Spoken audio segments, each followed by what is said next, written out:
All right, ladies and gentlemen, you are welcome to another great episode on your favorite political talk show, The Truth with Ben Jokes. Now, the Tinubu regime have drawn a full-blown propaganda plan to mitigate the effect of their atrocities in the last 18 months. They started yesterday by influencing the MBS to release a report that got the whole country laughing. They said unemployment rate reduced in the second quarter of this year, 2024. What a joke. Nigerians have never been as unemployed as they are under Tinubu. Yet, they came up with that silly propaganda.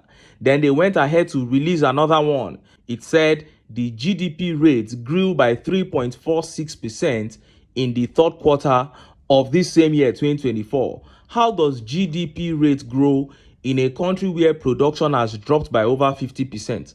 Ordinary primary production, which is agriculture, has been distorted by Fulani herdsmen. So how did we come about a growth in GDP when 8 million small businesses have crashed in the last 18 months? So it's propaganda all the way. But just as I've been saying, propaganda will not run this government for Tinubu and Shettima. Shettima claimed he was going to be in charge of security. He said the city boy will be in charge of the economy, that is Tinubu, while I will take charge of security. And he has failed woefully in doing that.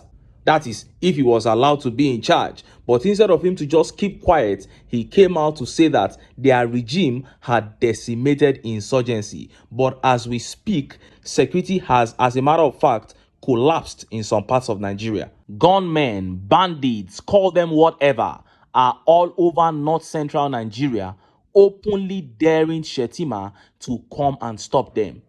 Army, police, state governors are all helpless in parts of north-central Nigeria as we speak. Bodies are flying everywhere, and the reports have sent shock across Nigeria, and Nigerians began to wonder what would actually become of the security situation of this country in the next 3 to 4 months under Tinubu. But just as citizens were yet pondering on that, a shocking update came out of Aso Rock and began making the rounds. What was it? A very terrible pronouncement from Tinubu and CBN Governor Yemi CARDOSO. Before I show you these updates and how Nigerians reacted, let me quickly show you these videos. In the first video here, Chief L.G.A Dejumo, a respected Southwest elder statesman, blasted the Tinubu regime. See the video. Look at it. They weaponize poverty. Look at. I don't know if you've gotten it. I've gotten the memo. There was a woman on TVC, for that matter. She was asked out at I think it got Taco in Ondo State. How did the voting go? We said, oh, it went very well. The video has gone viral. We took money and we voted. That is it. They have weaponized it. It is about money. It's about looking at the people. They are poor. So what do? They exploit that. In fact, they even want to make them believe that, oh, we own this power together. Meanwhile, they've taken their human dignity away from them. That is what we are facing. It's about dehumanization of the Nigerian, reducing them to mere paupers. Somebody actually campaigned with it and said, oh, we are going to take away their purchasing power and we are going to spread the tax net. What does that mean? You want to take away my purchasing power so that I won't have a voice, so that I will have to become a beggar. So it's a case of the stallion and the hen. The hen is just a little toy that stallion plays with. And that is the way they play with us, the people. What do? Oh, they pluck a little plume, and then we cry, and then they give us a little bit of corn, and then we are relieved. But no sooner after we are relieved, they pluck our plumes again, and then we cry. Look, state capture is what? Making sure that there's no voice. When you find that protesters are taken to court and slammed with treason, they are sending a message. Don't mess with us. We will kill you. It's as simple as that. It's fear-mongering. It's sowing the fear. Meanwhile, these are people who purportedly were part of Nadeko. So what were we doing in Nadeko? What exactly were we doing? What was Abacha doing to us? Oh, people are trying to do the same thing to you now, and You are charging them with treason, even little children as young as 8, 10. Suddenly now you are trying to give them telephone and do platitude. It's all about subjugating people's rights. You heard that. That was Chief Mogaji Adejumo there, calling a spade a spade. Honestly, what we are up against in Nigeria, I mean, the battle between the masses and the political class, is a very tough one for the masses to ever conquer, because the politicians hold the key to the brains of over 75% of the people. That's why a soldier wields a gun, but he uses the same gun to protect a politician who refuses to pay him what is due him. The politicians use money that belong to all of us to buy the votes of some of us, because that switch of ideology that needs to take place in the brains of those selling their votes, that this money with which they are buying my vote is actually my money, that switch has not happened. And until that happens, I'm sorry to say, most Nigerians will remain slaves in their fatherland. Point blank, period.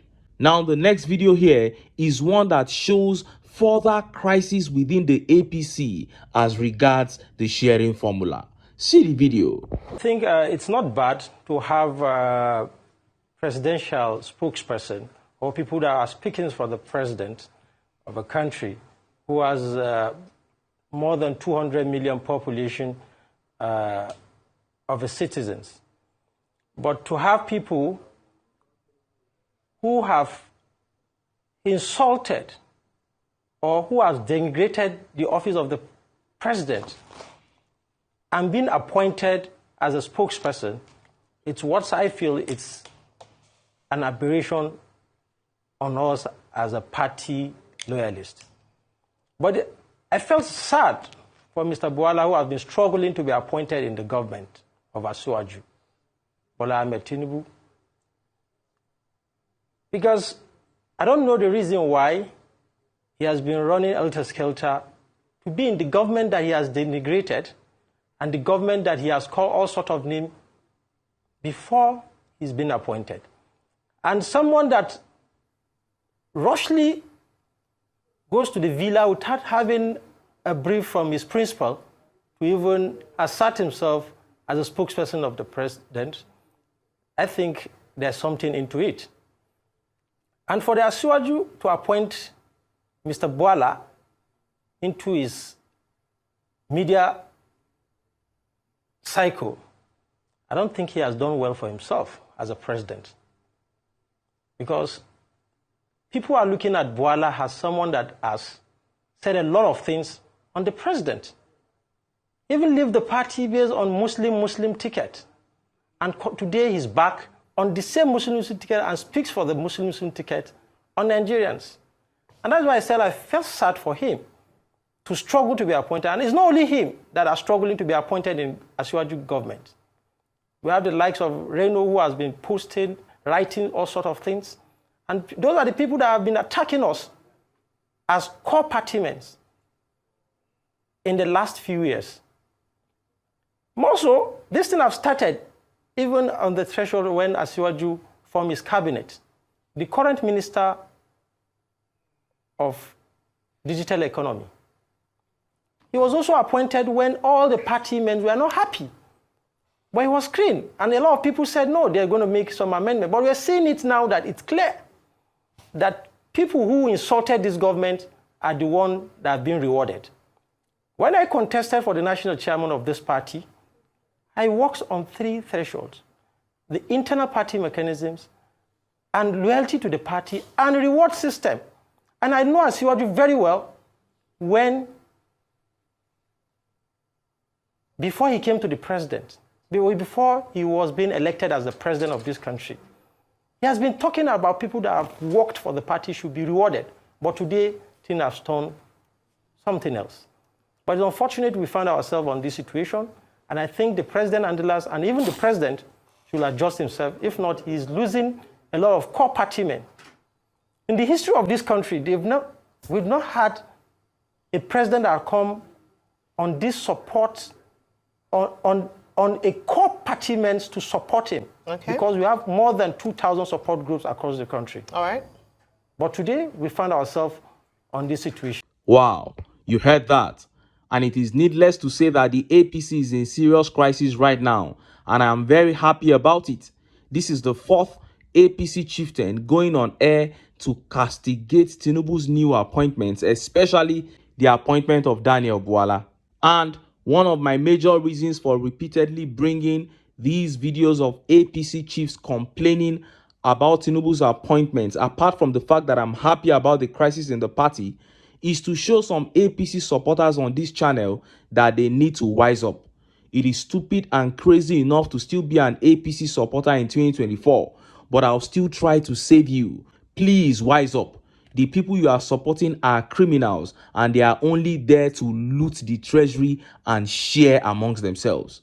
That is why, even though the nation is crumbling, they are all over the place complaining about appointments, because that's the only thing they care about. So it is better you respect yourself, you that is claiming to be an APC supporter. Join Nigerians who are working to liberate the country and make it a place we can all be proud of. That's the noble, the normal, and the patriotic thing to do. Now, let us look at those two updates that have become the major talking points in the Nigerian political media space. First is that update coming from Tinubu and CBN Governor Yemi CARDOSO. And next is that update where terrorists dared Shetima in North Central Benue State, to be precise. Let's start by taking that update from CBN Governor Yemi CARDOSO. Look at how the papers reported it. Central Bank of Nigeria increases monetary policy rate to 27.50%. Reporters. The Central Bank of Nigeria has increased monetary policy rate to 27.50% from the earlier 27.2% in which it was pegged. This would mean that borrowing becomes costlier. The CBN also aims to use monetary policy rates to control inflation. The Monetary Policy Committee (MPC) voted unanimously to raise monetary policy rate (MPR) by 250 basis points from 27.25% to 27.50%. The statement read, "The increase in monetary policy rates have failed to reduce the inflation in the country, with general inflation and food inflation experiencing increase. It is unclear if the CBN monetary policy rate does not affect government borrowings, as state governments have continued to borrow increasingly from domestic sources. The CBN have continued to insist that increasing monetary policy rates were vital to economic stability and recovery in the country." Yemi CARDOSO is going to totally finish the economy of this country. And of course, he's doing it with the approval of Tinubu. I remember when they were about to appoint this man during the screening at the Senate. Oshomole, with his lousy mouth and noise making, for once, he said something right. He said, "This Cardoso, we can see on his CV that this man destroyed 3 banks. That this man is a destroyer of banks. How can we give him the CBN to handle? Are we sure he's not going to destroy the CBN?" That is exactly what Cardoso is doing. Since they got into Aso Rock, Cardoso has been increasing the monetary policy rate. He will say he's trying to control inflation by doing it, but each time he does it, inflation goes up to the point that Tinubu's advisors on the economy, a team headed by Tokpe Faswa, came out to say that he should stop doing that it was wrong. But he refused to listen. You are raising MPR to discourage borrowing. If people don't borrow, how will they invest? And you say you are trying to build an economy. And Mood here says, "Here we go again. Increase the rate today, raise it again tomorrow, then hike it up just 3 days later. The cycle never ends. What's the end game here?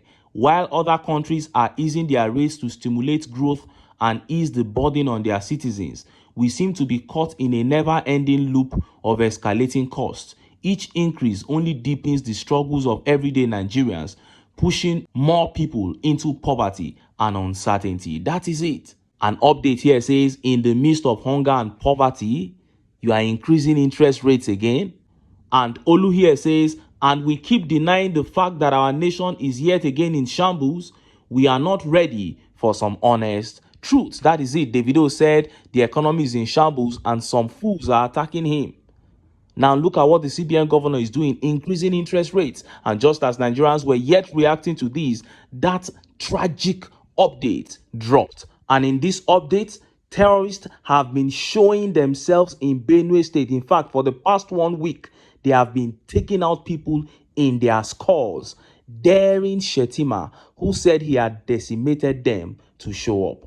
Look at how the papers reported it. Massacre in Benue communities as gunmen kill 30 residents in 2-day assault. Reporters.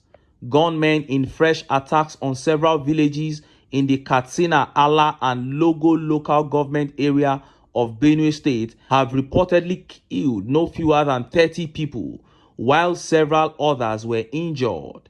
The attacks also forced several residents of the villages to flee their homes, as residents reported that 10 bodies were recovered from various villages in Katsina Ala, while 20 deaths were confirmed in Logo. Some residents said they had abandoned their homes and were seeking refuge in nearby bushes. Daily Trust quoted one resident, identified only as David, as saying, "Right now, I'm hiding in the bush with other villagers. They've killed many people in my Ambatuela Council ward of Katsina Ala. In my village, 3 people were killed and many have fled, some heading to the city." Another resident, Francis, who confirmed the widespread fear, was quoted as saying, "Everyone is running for their lives. I can say with certainty that large-scale killings are happening right now in several villages in Katsina Ala." A local cleric who described the situation as dire was quoted as saying, "The residents are living in constant fear. The attackers are killing innocent people at will, destroying properties and causing severe injuries. We couldn't sleep here last night and many are still in the hospital. The threat is overwhelming and villagers are on the run." Also confirming the incident, Katsina Ala Local Government Area Council Chairman Justine Shaku said that the attack had resulted in significant casualties and destruction. Shaku said that on early Monday morning, heavily armed assailants stormed Adabo village and Sewebe settlement in Utange Council ward. According to Shaku, 6 bodies had been recovered so far, though the number of victims could be higher. 3 people were killed in Nimbatulia and 3 in Utange, and many others were injured, he said, adding, "The attacks have thrown the entire region into chaos." Chairman of Logo local government area, Clement Cav, claimed the attackers were trying to seize control of Tombo. They are trying to seize control of the local government. In Niger State, the media will not report, but these guys have taken control of some local governments. They invaded the largest military training camp in Nigeria. Is located in Niger State, and they took it over. And the Nigerian army is still trying to take it back from them because the soldiers there are very few. They have deployed most of the soldiers to the southeast. That is the nonsense that is going on in this country. And what is annoying me most about all these things happening in Benue State is that tomorrow, that their governor will come, Governor Alia, and say that APC and Tinubu are the best things to happen to Nigeria. I have not heard him speak lately. I don't think he will have the temerity to say that with all this happening to your people. What a disaster. They began the attack on Sunday, continued on Monday, ended on Tuesday, moving from one village to another in Benue State, not central here. Before, they will say it's Core North. It's Core North, it's northerners that are doing it. They are the ones doing themselves. But this is Benue State, Tiv, Idoma, Igede. There is no Hausa Fulani there. And all these things are happening. Even in the southwest, in their core villages, these kind of things are happening. And just like I keep saying, it is little by little that these people eat into places. Little by little, they'll be taking over. And this new group that came now, Lakarawa, this chairman of the Tombo local government, just said it in this report that they are planning to take over Tombo. Their own is to be taken over. because they believe they can take over to the point that they will even take over the national government. That is always their aim anywhere they are. And all these things are happening, and these guys are just looking on. All they care about is looting the treasury. Nigerians, which way? Anyway, make I leave am here. I've said enough. If Nigerians want to have a country, they better come together and kick the APC out of power. But until then, make I still enter town. Make I go get some ogbonge political news wey una go like. Why? Because of una na I dey here, so don't go away. Don't go.